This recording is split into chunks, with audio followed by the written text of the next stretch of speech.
Welcome to Jazz Time. JazzTime.com is an online store that buys, sells, trades authentic luxury watches. We make these videos so our customers can easily choose the best watch for themselves in the comfort of their own home.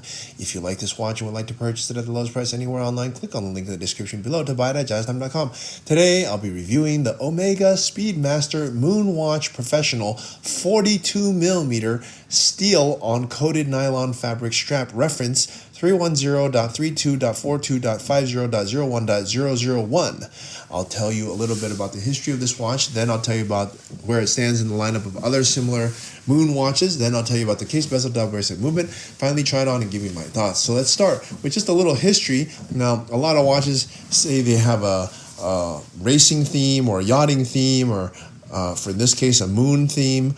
Those other companies, maybe they have that connection, maybe they don't. But you know what? Omega Speedmaster definitely has its connection to the moon. And it's rightfully called the Moonwatch for good reason. It has actually gone, not this exact one, but the Moonwatch, the Speedmaster Moonwatch, has actually gone to the moon. That's right. The first moon landing and the many subsequent other ones, I think it was like, I don't know, 5 or 6 of them afterward, or actually it says all 6 of the moon landings.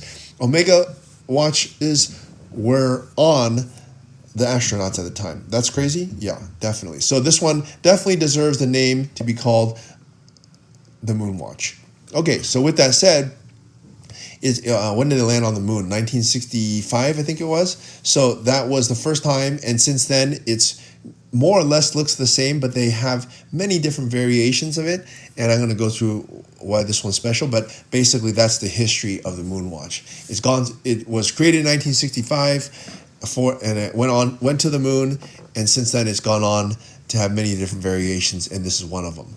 Okay, now where does this watch stand in the lineup? Okay. Well, this one it's at the start of the Moonwatch. Now, the Moonwatch, they have a lot of different variations of it. This one happens to be on the nylon strap. And by the way, you can't get this one, strangely enough, in California, Maine, and Vermont. Why? It has something to do with the strap not having the right chemicals for these states. It's probably some Democrat-run garbage BS, that some regulation that causes people not to get their watch. I don't know. But yeah, you can't get it. So that means that the only place you can get it is by going to jazztime.com or clicking on the link in the description below. Okay, so this watch retails at $7,400. We're selling it for a lot less than that, and you can even buy it in California or wherever you are by just going to our website, jazztime.com. Okay, now with that said, this watch is part of the Moon watch category. What makes it different, or how does it compare with the rest of them? Well, almost all of them are going to be black dial, as you see here, but the difference is this one is going to have a closed case back, as you can see, and the crystal is going to be a Hesalite crystal. Yeah, so it's going to be not this sapphire crystal, Hesalite. It's going to be more like a plastic crystal, which you might go, well, why would you want that? Well, that's kind of how they did it back in the old school. It's a revised version of the original. The original had this sort of domed Hesalite plastic crystal and a closed case back, and that's how the original was. They want to keep it like that. Now, if you don't like that, Omega's also making newer versions that have a sapphire crystal, an open case back, and all the things that you would expect from a modern watch. But some people want to keep it original, like it was back in the day. And this was a perfect example of how to do that. Okay, this one is going to be most like the original watch that went to space, but of course done in a 2025 fashion or 2026 fashion. That makes sense?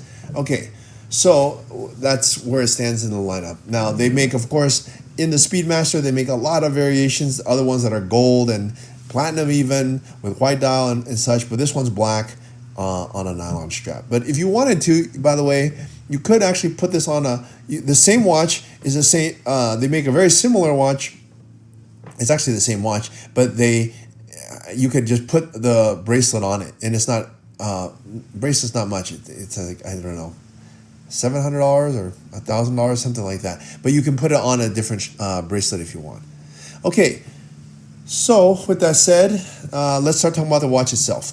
Starting with the case. The case is going to be 42 millimeters. Now, pretty much all of the Moonwatches, actually I'm going to say all of the Moonwatches, not pretty much all of the Moonwatches are going to be 42 millimeters. Now they make other sizes, the other, I forgot which ones that are like size 39, but all the Moonwatches are going to be size 42.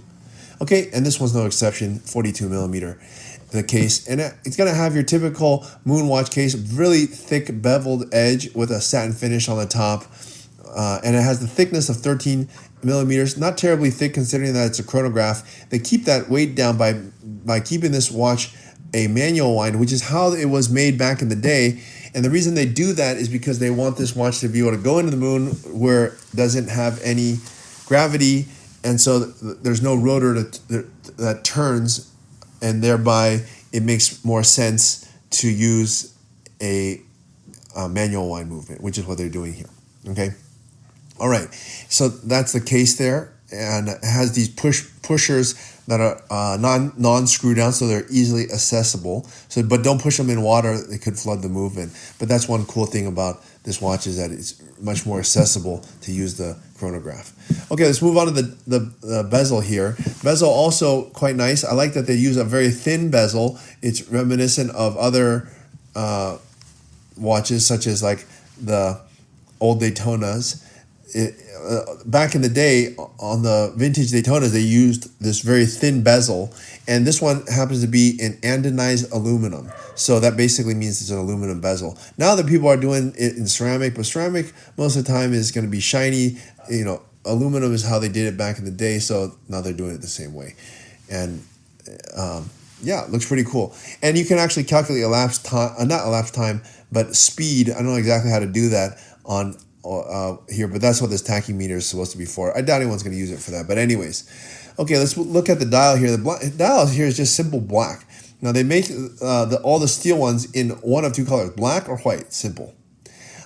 This one happens to be in black. Okay, and what is special about it? Well, it has a dial that has more or less not changed since its inception in 1965.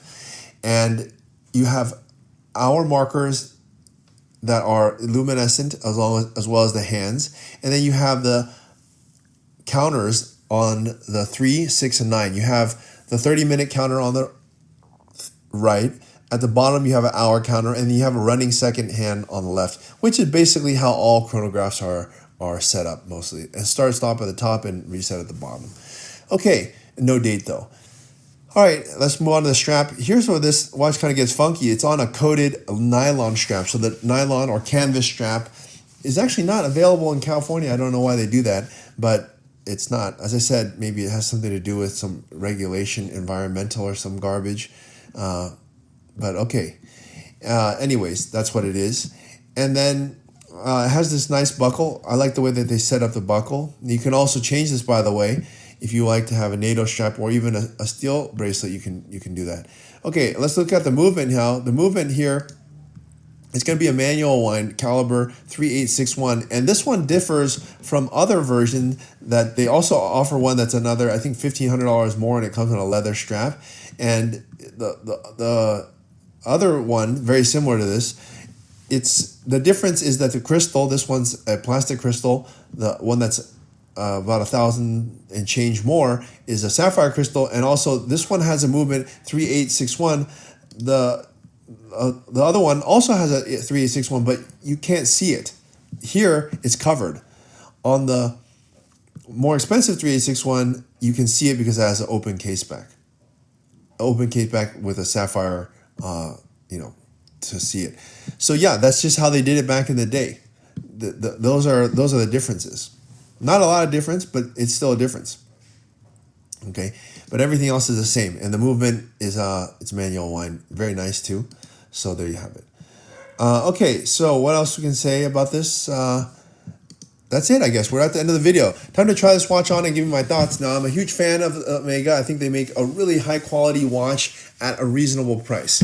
Now, when I say really high quality, I don't mean that they've embellished every, millimeter of the watch like a Langazuna, or that the watch is going to be as perfect as, let's say, a Patek Philippe. But when I say high quality, it's met the high standard of Swiss watchmaking. They make really high quality watches in that regard, and they're very reliable. In fact, I would even say that they're more reliable than Patek Philippe or any other brand really, because we've had a lot of these Rolex Omegas and they rarely have an issue. And if they do have an issue, it's easily solvable, unlike, for example, Patek Philippe or these other brands. So anyways, this watch has a lot of history. It's been to the moon. It's fairly priced. It's not that expensive. A lot of people can afford one. It looks cool. It can be worn in a lot of different situations. So definitely for that reason, I'm going to give it 2 thumbs up. And if you want to buy at the lowest price anywhere online, click on the link in the description below to buy at JazzTime.com. If you want to find out more about the watch you just saw in the video, you can just click below on Show More to see the full description. Then you can check the link next to model as seen in video, click on it and you will get to the proper page where you can see all the details. If you're watching on a mobile phone, you have to click on the arrow down on the right hand side below the video to see the full description. If you like this video, please give us a thumbs up. If you would like to share this video with your friends, you can use the share button below and share it on any platform you like. If you have questions, constructive feedback, want to tell us about some mistakes or misspeaks, just write a comment below. If you want to see more videos like this, you should subscribe to our channel and visit our channel page where you can find all the videos. And if you're interested in a specific watch brand, you can check out our playlists. If you want to check the price for a watch or want to buy one, remember at jazztime.com you always get a steep discount, so you should check the prices with us. If you want to know the price for a specific watch, just go to Google, type in JazzTime, plus the brand, model and the details you're interested in, and Google will find the right page for you. Thank you for watching.